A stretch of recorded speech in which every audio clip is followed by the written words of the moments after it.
Shalom, selamat malam jemaat Tuhan yang terkasih. Kita berjumpa kembali dalam pemberitaan firman Tuhan dalam program Istilah Keluarga. Dan pada malam hari ini kita sama-sama akan belajar suatu topik yang saya beri judul 12 suku Israel di Kitab Wahyu. Namun sebelumnya kita akan berdoa terlebih dahulu. Terima kasih Tuhan atas semua kebaikan Tuhan, kemurahan Tuhan, yang malam hari ini kami boleh berkumpul untuk beribadah Tuhan. Ampuni segala dosa kami Tuhan, dan itu seringkali mendukakan hati-Mu. Roh Kudus, beri kami kemampuan untuk melaksanakan firman-Mu, agar kehidupan kami dari hari ke hari menjadi bertambah baik. Dalam nama Tuhan Yesus kami sudah berdoa dan mengucapkan syukur. Haleluya, haleluya. Amin. Berbicara mengenai 12 suku Israel, sering kita tidak terlalu memperhatikan terdiri dari suku apa saja, karena di dalam pikiran kita sudah tertanam bahwa 12 suku itu berasal dari keturunan Yakub. Jadi setiap kali Alkitab menyatakan 12 suku Israel, maka pikiran kita sudah pasti tertuju pada keturunan Yakub tersebut, ya, atau yang disebut dengan 12 suku Israel yang mula-mula. Dan pada malam hari ini ada baiknya kita akan belajar sedikit lebih dalam lagi mengenai ke-12 suku Israel tersebut.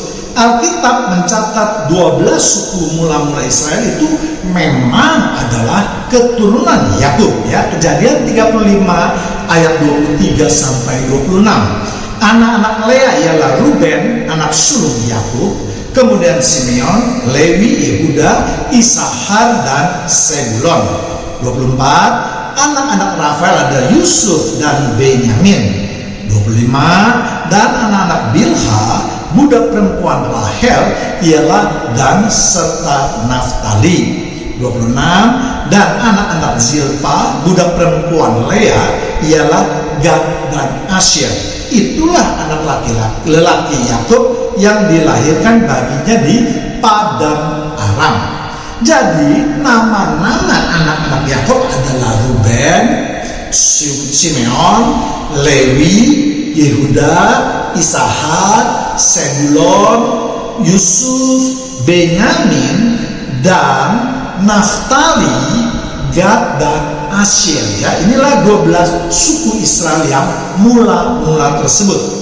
Kalau kita memperbandingkan ke-12 suku yang baru saja saya ucapkan tadi dengan apa yang ada di dalam kitab Wahyu 7 dari ayat 4 sampai 8, di mana dikatakan bahwa mereka dimeteraikan adalah 144.000 dari semua suku keturunan Israel. Maka dapat kita lihat pada ayat kelima, yaitu hanya terdiri dari suku Yehuda, Ruben, dan Gad. Pada ayat ke-6, suku Asyer, Naftali, dan Manasye. Ayat ke-7 dari suku Simeon, Lewi, dan Isahar. Ayat ke-8 dari suku Sebulon, Yusuf, dan Benyamin. Jadi ada perbedaan di antara kedua ayat tadi, yaitu pada asal mula 12 suku Israel, yaitu pada tadi kita dalam Kejadian 35 ada suku Dan, ya. Sedangkan di Wahyu suku Dan itu tidak ada dan diganti dengan suku Manasye. Seharusnya dengan hilangnya suku Dan, maka suku Israel menjadi 11 bukan 12 lagi, ya. Mengapa suku Bani Yusuf bisa memperoleh 2 jatah di dalam 12 suku tersebut? Karena anak Yusuf, yaitu Manasye dan Efraim, telah diangkat menjadi anak oleh Yakub, ya.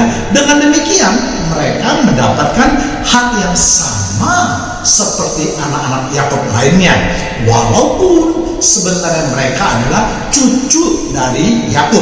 Kejadian 48 ayat 5. Maka sekarang kedua anakmu yang lahir bagimu di tanah Mesir, sebelum aku datang kepadamu ke Mesir, akulah yang empunya mereka. Akulah yang akan empunya Efraim dan Manasye sama seperti Ruben dan Simeon. Jadi jelas ayat ini menyatakan bahwa Efraim dan Manasye mempunyai kedudukan atau hak yang sama seperti Ruben dan Simeon, yaitu anak-anak daripada Yakob, ya. Itulah sebabnya ketika Bani Yusuf mendapatkan jatah tanah, maka itu diberikan kepada kedua anaknya, yaitu Manasye dan Efraim. Yang menjadi pertanyaan di sini, mengapa masih tertulis Bani Yusuf? Bukankah seharusnya Bani Yusuf sudah terwakili oleh Bani Manasye dan Bani Efraim? Karena Yusuf hanya mempunyai 2 anak saja. Untuk menjawab pertanyaan ini, kita harus mengerti asal mula pembagian tanah di tanah perjanjian. Tanah perjanjian dibagi atas 12 suku, dan kita harus ingat bahwa keturunan Yusuf diwakili oleh 2 bani, yaitu Bani Manasye dan Bani Efraim. Dengan demikian nama Bani Yusuf diwakili oleh kedua bani tersebut. Kalau begitu jumlah sukunya menjadi 13, bukan? Ya, benar, jumlah sukunya memang ada 13, tetapi untuk pembagian tanahnya tetap terhadap 12 suku, karena suku Lewi tidak mendapatkan bagian, ya. Sedangkan untuk Bani Yusuf, seperti tadi sudah saya katakan, mendapat 2 jatah, yaitu untuk Bani Manasye dan Bani Efraim, ya. Yosua 14 ayat 4. Sebab Bani Yusuf merupakan 2 suku, Manasye dan Efraim, maka kepada orang Lewi tidak diberikan bagiannya di negeri ini selain dari kota-kota untuk didiami, dengan tanah pengembalannya untuk ternak dan hewan mereka. Jika kita membaca dengan teliti di Wahyu 7 ayat 4-8, memang ada sedikit perbedaan yang mengharuskan kita untuk lebih menggali, harus lebih mendalami lagi apa yang dimaksud dengan firman Tuhan ini. Karena tertulis suku Manasye dan Yusuf, seharusnya ditulis suku Manasye dan Efraim yang benar, ya. Dan juga Allah menghilangkan suku Dan, ya. Tentu ada alasan yang sangat kuat ketika Allah berfirman, ya. Dan kita juga tahu bahwa bagian bagi Manasye adalah yang terbesar. Bahkan Tuhan membagi suku ini menjadi 2 bagian, yaitu setengah Bani Manasye yang tinggal di tanah perjanjian, dan setengah lagi Bani Manasye juga yang tinggal di seberang Sungai Yordan. Nah, setengah suku yang diwakili di seberang Sungai Yordan, yaitu di bagian timur daripada tanah perjanjian, inilah yang mewakili atau disebut dengan Bani Yusuf, ya.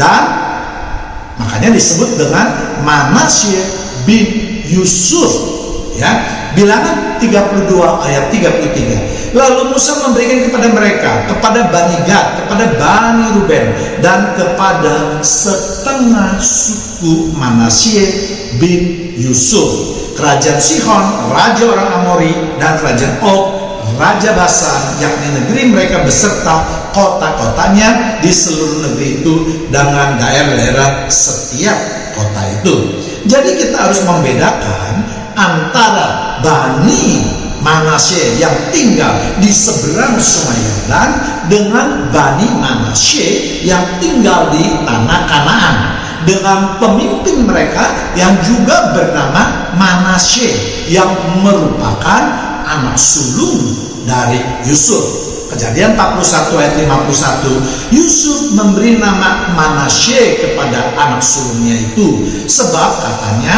Allah telah membuat aku lupa sama sekali kepada kesukaranku dan kepada rumah Bapakku. Dengan demikian sekarang kita bisa mengerti apa yang dimaksudkan firman Tuhan dengan mencantumkan Bani Yusuf dan Bani Manasye. Karena hanya mereka yang merupakan keturunan langsung dari Yakub, sehingga ketika Bani Efraim dan Bani Dan dimusnahkan, maka kedua suku Manasye tersebut itulah yang menggantikan posisi mereka. Kemudian permasalahannya adalah Tuhan menghilangkan suku Dan dan Efraim di dalam sorga yang nantinya akan bertindak sebagai hakim. Mari kita telusuri mengapa Allah sampai berbuat demikian. Apa yang telah dilakukan oleh kedua suku tersebut sampai akhirnya Allah menghapus kedua Bani tersebut. Ya, kita akan membahas mengenai Bani Dan terlebih dahulu. Kita tahu bahwa perpecahan kerajaan Salomo itu mengakibatkan kerajaan terpecah. Ya, perebutan kekuasaan antara Yerobeam dengan Rehabeam mengakibatkan bangsa Israel jatuh ke dalam dosa. Rehabeam akhirnya menjadi raja di selatan, ya, dengan ibu kotanya yaitu Yerusalem. Sedangkan Yerobeam itu menjadi raja di kerajaan utara dengan ibu kotanya Samaria, ya. Dan hal ini dapat kita baca di kitab 1 Raja pasal 12, ya. Karena sudah menjadi kebiasaan bangsa Israel, mereka akan beribadah di bait Allah yang berada di Yerusalem. Maka Raja Yerobeam takut kalau rakyat yang ada di utara itu maksudnya tidak akan lagi mendukungnya lama-kelamaan dan akan berbalik kepada Raja Selatan, yaitu Raja Rehabeam, ya. Dan untuk menyaingi bait Allah tersebut, maka Raja Yerobeam membuat 2 lembu emas. Dan hal ini dapat kita baca di 1 Raja 12 ayat 28 sampai 29. Sesudah menimbang-nimbang, maka raja membuat 2 anak lembu jantan dari emas, dan dia berkata kepada mereka, "Sudah cukup lamanya kamu pergi ke Yerusalem. Hai Israel, lihatlah sekarang Allah-Allahmu yang telah menuntut engkau keluar dari tanah Mesir." 29. Lalu ia menaruh lembu yang satu di Betel dan yang lainnya ditempatkan di Dan. Dengan menempatkan berhala lembu emas itulah yang menyebabkan suku Dan atau Bani Dan menyembah berhala, ya. Dan ini tentu saja jahat di mata Tuhan. Itulah sebabnya Tuhan menjatuhkan hukumannya. Keluaran 29 ayat 20. Maka Tuhan tidak mau mengampuni orang itu, tetapi murka dan cemburu Tuhan akan menyala atasnya. Pada waktu itu segenap sumpah serapah yang tertulis dalam kitab ini akan menghinggapi dia, dan Tuhan akan menghapuskan namanya dari kolong langit. Jadi Tuhan mengatakan kepada mereka yang membuat murka Tuhan, maka hukuman dari Tuhan adalah menghapus namanya dari kolong langit. Atau dengan perkataan lain, Tuhan akan membinasakan mereka yang terus berdosa. Karena suku Dan telah menyebabkan kemarahan Tuhan, maka akhirnya suku Dan dihapuskan namanya dari kolong langit ini. Dan otomatis karena namanya di bumi saja sudah tidak ada, maka tentu Tuhan juga akan menghapuskan namanya di sorga. Demikian juga dengan Efraim. Hosea 4 ayat 17. Efraim bersekutu dengan berhala-berhala, biarkanlah dia. Ya, seperti kita ketahui juga bahwa Bani Efraim ini merupakan Bani yang cukup besar di kerajaan utara. Bahkan yang menjadi raja juga berasal dari suku Efraim tersebut, yaitu Yerobeam. Dan Yerobeamlah yang membuat suku Dan dan suku Efraim jatuh ke dalam dosa besar, yaitu dengan menyembah patung jantan lembu emas. Karena salah satu letak lembu emas itu ditaruh di kota Betel, ya, kota di mana suku Efraim tinggal. Yosua 16 ayat 1. Kemudian keluarlah undian bagi Bani Yusuf atas mereka mulai Sungai Yordan dekat Yeriko di sebelah timur mata-mata air Yeriko, melalui padang gurun dan yang naik dari Yeriko ke pegunungan ke Betel. Inilah daerah daripada suku Efraim, di mana kota Betel termasuk bagian daripada suku atau Bani Efraim. kita tahu bahwa firman Tuhan itu adalah ya dan amin.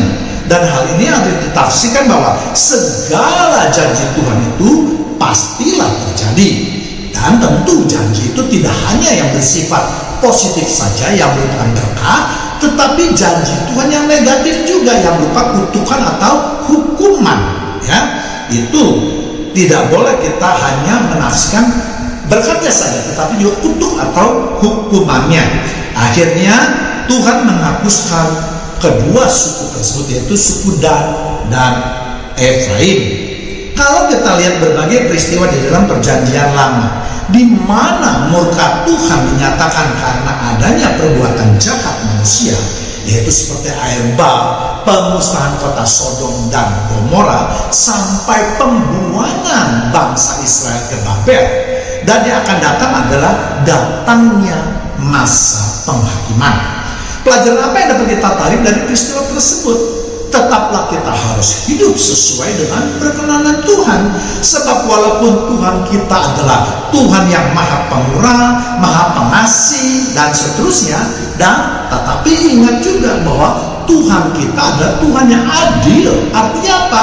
Artinya Tuhan akan memberikan berkatnya kepada mereka yang benar hidupnya di hadapan Tuhan, dan sebaliknya akan memberikan hukuman kepada mereka yang hidupnya berdosa.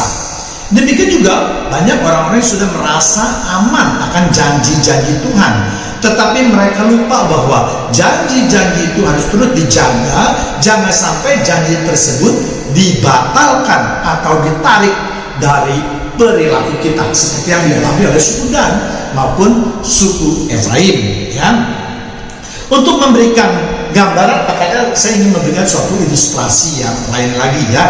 Misalnya jika kita ingin ke Amerika, tentu kita membutuhkan visa kunjungan ke Amerika tersebut, dan kita dapat meminta visa tersebut di kedutaan Amerika.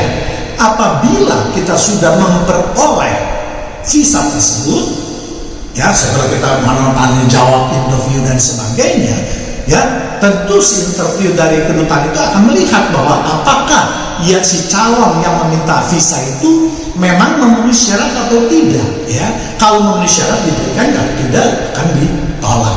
Katakanlah kita menerima atau boleh memenuhi syarat untuk menerima visa tersebut. Nah, selama visa itu ada di tangan kita, tentu kita boleh pergi ke Amerika. Tetapi kalau di dalam masa di mana visa tersebut berlaku, kemudian kita melakukan suatu perbuatan, katakanlah tindak pidana, sehingga kita harus menjalani hukuman, visa tersebut bisa ditolak. Ya, pemerintah Amerika tidak perlu meminta persetujuan daripada si penerima visa. Ya, karena apa? Karena pemerintah menganggap bahwa yang menerima visa sudah menyalahi atau tidak menepati janjinya untuk berkelakuan baik. Ya, jadi itu perumpamannya ya. Ya, jadi tidak ada keharusan pemerintah Amerika harus memegang janjinya terus-menerus, sedangkan si penerima visa bebas berbuat sekehendak hatinya. Demikian juga dengan janji Tuhan. Ingat, kitab suci kita disebut perjanjian, ya. Artinya hukum-hukum yang mengatur dalam perjanjian itu harus kita taati. Kalau kita taati, barulah janji Tuhan itu berlaku, atau sebagai imbalannya kita boleh menerima janji Tuhan. Ya, inilah yang menjadi perenungan kita pada malam hari ini. Ya, mari kita berdoa. Terima kasih Tuhan atas firman yang telah ditaburkan. Biarlah firman Tuhan terus menuntun kehidupan kami, sehingga kehidupan kami dari hari ke hari makin berkenan dan menjadi lebih baik di hadapan Tuhan. Dalam nama Tuhan Yesus kami sudah berdoa dan mengucapkan syukur. Amin.